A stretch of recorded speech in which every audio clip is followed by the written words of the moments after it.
कोई भी कार्य आप शुरू करें, बस जब तक शुरू नहीं करेंगे तब तक उसमें सफलता मिलने की पॉसिबिलिटी नहीं है।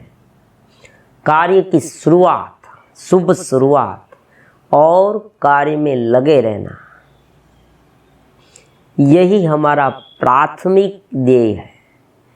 क्योंकि जब तक कोई कार्य शुरू ही नहीं होगा, केवल मन में नक्शा है, वो आपके दिमाग में है, मुझे ये करना है, मुझे वो करना है। आपने कोई सफल व्यक्ति को देखा, आपको ऐसा हुआ कि मुझे ऐसा बनना है, लेकिन ये सब आपके माइंड में है, आपको बाहर निकालना होगा। तो उनके लिए आप क्या करते हैं, वो शुभ शुरुआत हुई, स्टार्टिंग पॉइंट, इनिशियल स्टेज। तो ये जो शुभ शुरुआत आपने कर दी, अब आपको ये सोचना है कि उनके लिए आपके पास क्या होना चाहिए। बहुत ही सामान्य बात है कि आपका शरीर सशक्त होना चाहिए, मजबूत होना चाहिए। आपके इरादे बुलंद हैं, लेकिन आपका शरीर दुर्बल है। ये हो सकता है कि कभी कभी कोई दुर्बल शरीर वाला भी आगे बढ़े, लेकिन उनका मतलब ये नहीं कि हम भी दुर्बल हो। हमें शरीर को शक्तिमान बनाने के लिए, शरीर को मजबूत बनाने के लिए करना होगा, मन को मजबूत बनाने के लिए करना होगा। दृढ़ इच्छा शक्ति, मनोबल, धैर्य, प्रज्ञा, प्रखर बुद्धि, प्रतिभा, लीडरशिप, कम्युनिकेशन स्किल आदि कई सारे गुणों अगर हम में होंगे तभी हम आगे बढ़ पाएंगे। ये सब गुणों, ये सब क्वालिटीज कहाँ से लाए? क्या पुस्तक में से मिलती है, बुक पढ़ने से, मोटिवेशनल स्पीच सुनने से मिलती है? नहीं मिलती। मोटिवेशनल स्पीच और बुक्स से केवल आपको एक प्रेरणा मिलती है, लेकिन ये जो गुड क्वालिटीज है वो आपके भीतर से बाहर आती है। आपको उसे बाहर लाना होगा। समझ रहे हैं? आप पूरी तरह से मेरे साथ जुड़िए।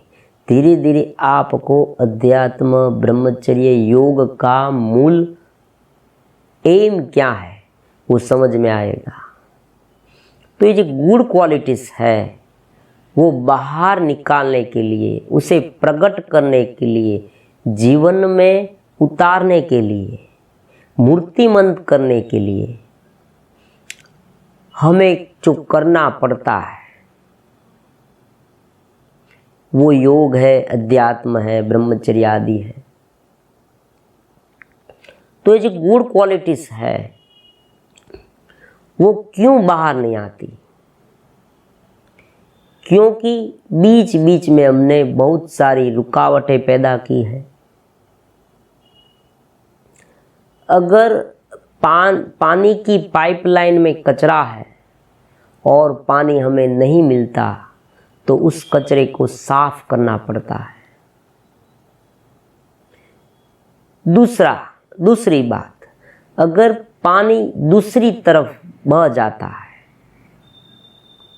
तो वहाँ से अटकाव करके हमें उसे हमारे तरफ सही दिशा में लाना होगा। ये दो बात है, पानी की रुकावट और विपरीत दिशा में बहना। तो दोनों बातें यहाँ पर लागू होती है। अगर मन में मल है, विक्षेप है, आवरण है, तो जो दिव्य चेतना का प्रवाह हमें पूरी मात्रा में नहीं मिलेगा। जो कॉस्मिक एनर्जी परमात्मा से सभी जीवात्मा को मिलती है, लेकिन उनका जो आधार है, उनकी मात्रा का आधार वो हमारे माइंड पर डिपेंड करता है। अगर हमारी सोच कोई एक इंद्रिय के विषय में होगी, केवल एक इंद्रिय के विषय में, तो पूरा चेतना का प्रवाह वहां बह जाएगा।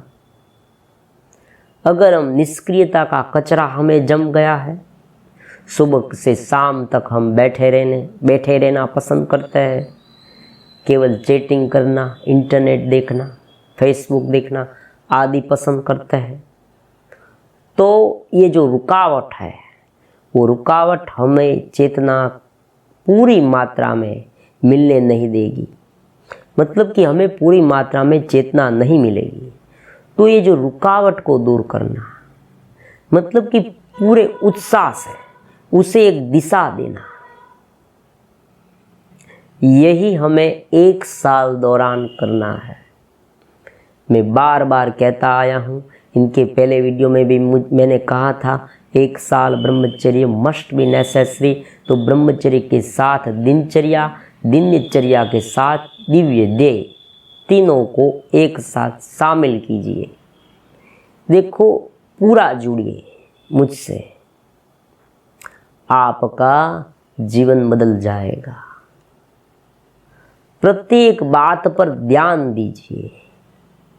बहुत सारे नौजवान क्या करते हैं, वीडियो पूरी देखते नहीं हैं, उनमें जो बात कही है वो मानते नहीं हैं, उनके अनुरूप कुछ करते नहीं हैं और अलग अलग प्रकार के क्वेश्चन पूछते रहते हैं।